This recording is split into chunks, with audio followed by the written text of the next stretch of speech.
കൈക്കൂലി കേസിൽ ഇ.ഡി. ഉദ്യോഗസ്ഥനെതിരെ കൂടുതൽ തെളിവുകൾ തേടി vigilance. ED. Assistant director Shekhar കുമാറിനെ ചോദ്യം ചെയ്യൽ തുടരും. ഡിജിറ്റൽ തെളിവുകൾ മുൻനിർത്തിയാണ് വിജിലൻസിന്റെ അന്വേഷണം.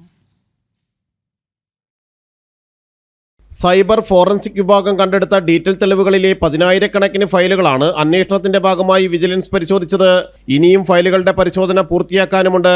ഇ.ഡി. ഓഫീസർക്കെതിരായ തെളിവുകളുടെ അഭാവത്തിൽ അന്വേഷണം വഴിമുട്ടിയ ഘട്ടത്തിലാണ് വിജിലൻസ് കൂടുതൽ ചോദ്യം ചെയ്യലുകളിലേക്ക് വീണ്ടും കടക്കുന്നത്.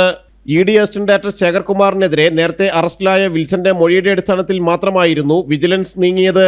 പ്രാഥമിക പരിശോധന പോലും പൂർത്തിയാക്കാതെ കേസിൽ ഒന്നാം പ്രതിയാക്കുകയും ചെയ്തിരുന്നു. ഇന്നലെ നടന്ന 7 മണിക്കൂറോളം നീണ്ട ചോദ്യം ചെയ്യലിലും പ്രതികളുമായുള്ള ബന്ധം ശേഖർ കുമാർ സമ്മതിച്ചിട്ടില്ല. ചില ആപ്പുകൾ വഴി ആശയവിനിമയങ്ങൾ നടന്നിട്ടുണ്ടെന്നാണ് വിജിലൻസ് സംശയിക്കുന്നത്. എന്നാൽ പരിശോധന പൂർത്തിയായ ഡീറ്റെയിൽ തെളിവുകളിലോ ഡീറ്റെയിൽ ഫയലുകളിലോ കാര്യമായ തെളിവുകൾ ലഭിച്ചിട്ടില്ല. കള്ളപ്പണക്കേസിൽ നിന്ന് ഒഴിവാക്കുന്നതിന് ശേഖർ കുമാറിന് വേണ്ടി ഏജന്റുമാർ പണം ആവശ്യപ്പെട്ടുവെന്ന കശുവണ്ടി വ്യവസായി അനീഷ് ബാബുവിന്റെ പരാതിയിൽ വിജിലൻസ് വിരിച്ച വലയിൽ ഏജന്റായ വിൽസൺ കുടുങ്ങിയിരുന്നു. ശേഖർ കുമാറിനെതിരെ ഇ.ഡിയുടെ പ്രാഥമിക അന്വേഷണവും നടക്കുന്നുണ്ട്.